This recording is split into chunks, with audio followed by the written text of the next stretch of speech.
Hello दोस्तों, नमस्ते दोस्तों। निर्मला यादव ब्लॉग में आप सभी का स्वागत है दोस्तों। आशा करते हुए बहुत अच्छे होंगे दोस्तों। जहाँ भी रहिए मस्त और स्वस्थ रहिए। और देख सकते हैं मेरे वीडियो में दोस्तों, सही कहा गया है दोस्तों, कुत्ता भौंकने से काटता नहीं है और बादल गरजने से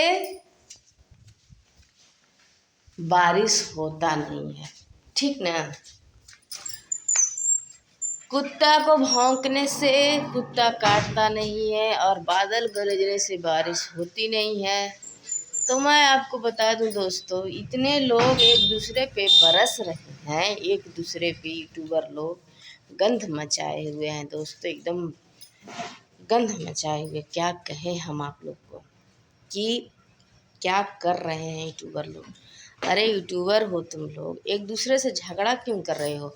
एक दूसरे के खिलाफ नहीं सुन सकते हो, एक दूसरे के खिलाफ बोल नहीं सकते हो, एक दूसरे के खिलाफ कुछ कर नहीं सकते हो, तो बोलते क्यों हो? एक दूसरे के गाली क्यों दे रहे हो? दाऊद, इतना ही हमदर्दी है, इतना ही हमदर्दी है तो जाओ न, बचाओ न भौजी को, भौजी के बचाओ इस चुंगुल से। इतनी बड़ी चुंगुल, इतनी बड़ी परेशानियां झेल रही हैं, इतनी बड़ी प्रॉब्लम झेल रही हैं, रो रही हैं बेचारी, दर दर भटक रही हैं। तो जाइए आप लोग, बचाइए उनको। क्यों इधर उधर भागने का नाटक कर। व्यूज का जब नाटक खेल खेल रही थी तब उनको तो अच्छा लग रहा था, हैं? अब जब व्यूज का नाटक खेल खत्म हो गया, अब आ गई है व्यूज नहीं, अब आ गई है मतलब मुकदमे की बात। तो मुकदमे की जब बात आ गई है तो अपने आप को सिलेंडर करें हैं? क्यों नहीं कर रही हैं सिलेंडर? क्यों दर दर भटक रही हैं? जब एक औरत के लिए, मतलब एक महिला की वो इंसाफ दिला सकती है, तो जेल कौन बड़ी बात है यार? हाँ, इंसाफ दिलाने गई थी ना, तो अपना इंसाफ क्यों नहीं मांग रही हैं प्रशासन से? गुहार लगाएं कि हमको या क्षमा कीजिए, मैं एक महिला को मदद करने गई तो मुझे ये सज़ा मिला, ये सिला मिला, तो प्लीज़ हमसे गलती हो गई, हमसे माफ़ी, हम आपसे माफ़ी मांगते। ऐसा वो बोले, जाकर माफ़ी मांगे। क्यों वीडियो बनाकर रो रही हैं, गा रही हैं कि मेरे बच्चे भूखे मर रहे हैं, तो मेरे बच्चे ऐसे हो रहे हैं। समझ सकते हैं आपका परिवार बिखर गया है, हम समझ सकते हैं बात का आपका। मेरा भी परिवार बिखरेगा तो मुझे भी रोना आएगा, आपको रोना आ रहा होगा, हम समझ रहे हैं। मगर किसी को बोलने से पहले एक बार सोच लेना चाहिए कि हम अगले इंसान को हम क्या बोल रहे हैं, तो वो इंसान को हमको दिन में कितना बड़ा चोट पहुँचेगा, है कि नहीं दोस्तों? बताइए आप लोग। जो मुझे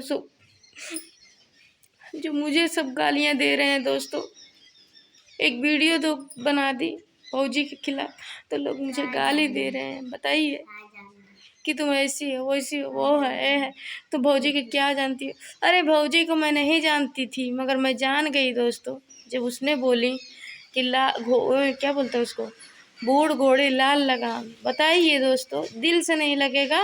बताइए आप लोग। ये तो दोस्तों ये बताइए, समझ सकती हूँ बूढ़ घोड़े लाल लगाम किसको बोला जाता है, आप लोग समझ रहे हैं। और उनका कहना सही था। मगर ये बताइए दोस्तों, अगले इंसान की भावनाओं से आप खेलेंगी तो उसे तो तकलीफ थोड़ा देर के लिए तो होगा ही, है कि नहीं? मगर अब जब रो रही हैं अपने परिवार के लिए, तो ये बात तो सही है दोस्तों, परिवार बिखर जाता है एक माँ के बिना। सही बात है। माँ जब नहीं रहती है घर पे, और जब माँ इस दुनिया से नहीं रह चली जाती है, तो उसे ही पता चलता है। जैसे अभी युवराज को पता चल रहा है दोस्तों, एक माँ को जुदा करने वाली कोई और नहीं, भौजी ही है। भौजी उनकी भावनाओं से खेल रही थी, इंसाफ नहीं दिला रही थी।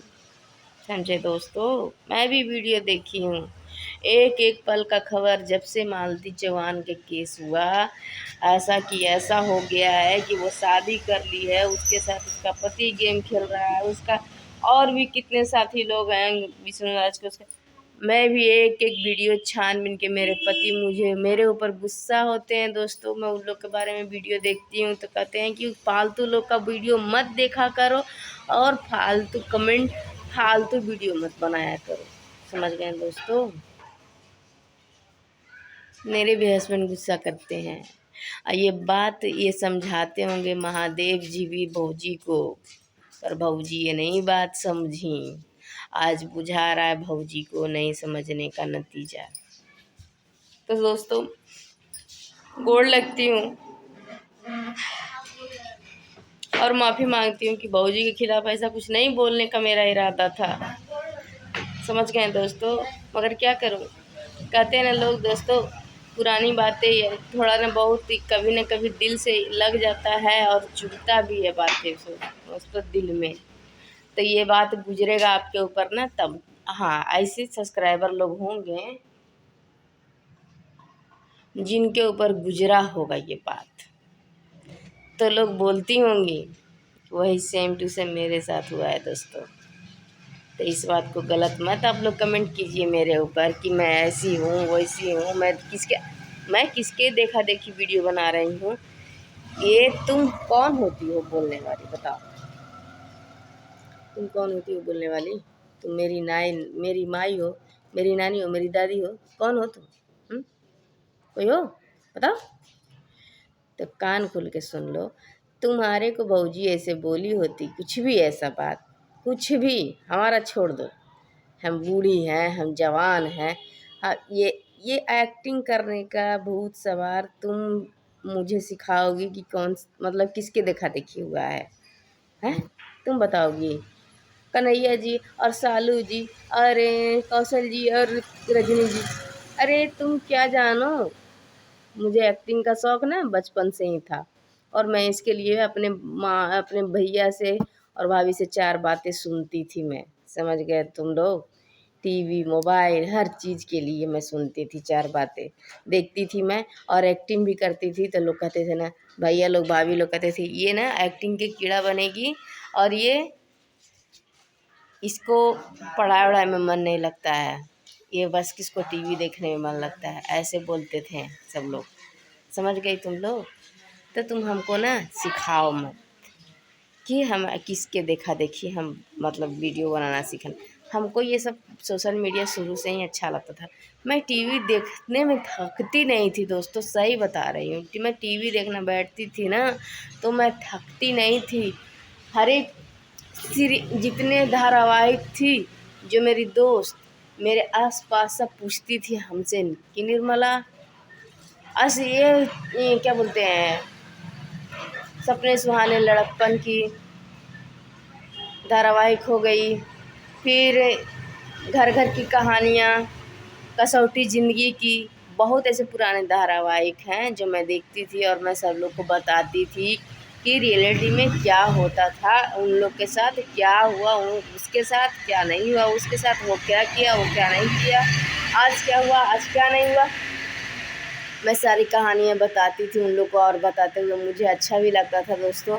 और एक्टिंग कर कर के मैं बताती थी, उन लोग हमारे बातों पे हंसती थी सब कि ऐसे तुम कैसे कर लेती हो, कितना तुम देखती हो टीवी, ऐसे लोग बोलती थी। समझ गए दोस्तों। पढ़ाई कम टीवी ज़्यादा। समझ गए।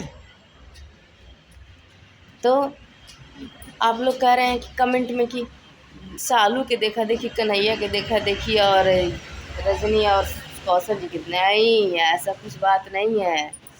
ये ना भूत सवार हमको बचपन से ही था। और देखिए दोस्तों, जो कहानी क्या बोलते हैं, कहानी में रोने धोने वाला जो कहानी रहता था ना दोस्तों, तो जो इमोशनल कहानी, तो इमोशनल ना में ना तो मैं भी इमोशनल हो जाती थी, मैं भी उन लोग को देख के रोने लगती थी। हमारे चाचा कहते थे, चाचा चाची कहने लगते थे, जैसे रामायण महाभारत ये सब देखते थे ना दोस्तों, तो मैं सच में रोने लगती थी, मैं सच में रोने लगती थी और सब लोग हंसते थे हमारे को देखकर, कहते थे कि अरे इसमें नाटक हो रहा है, तुम हकीकत लेके क्यों रोने लगी, ऐसे बोलते थे। तो एक्टिंग करना मुझे बचपन से ही शौक़ था और मुझे ये मौका कभी मिला नहीं और यहाँ ही तक कि नहीं दोस्तों, मैं शादी में भी मैं देखिए दोस्तों, फ्यूचर की बातें करूँगी पास्ट नहीं, इसलिए माफ़ी चाहती हूँ। मैं आपको बता दूँ आपको दोस्तों, ये एक्टिंग का मुझे भूत सवार शुरू से ही था, और मैं आज, हाँ, मौका ये कहिए कि मौका मुझे अब मिला है, बहुत दिनों बाद, बहुत सालों बाद। तो मैं ये मौका गवाई नहीं, कि जब मौका मिला है तो इस मौके को फ़ायदा उठाइए, या कुछ भी समझिए दोस्तों आप लोग। बस मौका मिला तो मैं इस मौके को छोड़े नहीं। मैं भी अपना जो आता है सो मैं करती हूँ। आप लोगों को पसंद आता है तो देखिए, नहीं पसंद आता है तो मत देखिए, कमेंट मत कीजिए। समझ गए दोस्तों? तो मिलते हैं नेक्स्ट वीडियो में, तब तक के लिए बाय बाय। लाइक और शेयर कमेंट करना मत भूलिएगा, सब्सक्राइब करना। ठीक, बाय बाय।